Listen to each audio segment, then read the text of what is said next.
ചേട്ടാ എന്തോ ഒരു പെണ്ണിന്റെ പേര് പറഞ്ഞേ. പെണ്ണിന്റെ രാധിക എസ്.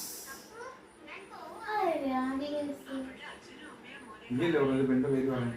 അതാരാ? നിങ്ങളുടെ മുമ്പിൽ ഒരു പെണ്ണ് ഇരിപ്പുണ്ടല്ലോ, ഞാൻ എന്റെ പേര് അറിയത്തില്ല എനിക്ക്. നീ എന്നോട് വേറൊരു പെണ്ണിന്റെ പേര് പറയാൻ എന്താ ഉദ്ദേശിച്ചേ? അപ്പൊ ഞാൻ എന്താ പെണ്ണല്ലേ? വേറൊരു പെണ്ണിന്റെ പേര് പറയാൻ പറഞ്ഞു. നിന്റെ പേരല്ലല്ലോ ചോദിച്ചു. വേറൊരു പെണ്ണിനെ കൂടി നിങ്ങളുടെ അമ്മയില്ല. അമ്മയുടെ പേര് പറയായിരുന്നല്ലോ, പെങ്ങളുണ്ടല്ലോ, പെങ്ങളുടെ പേര് പറയായിരുന്നല്ലോ. അത് ഈ രാധിക എസ്. നമ്മുടെ ഈ വീട്ടിൽ പോലും അങ്ങനെ ഒരാൾക്കില്ല പേര് രാധിക. ആരുമല്ല, എനിക്കറിയില്ല. ഒരു പേര് പറയാൻ പറഞ്ഞ ഞാൻ പറഞ്ഞു.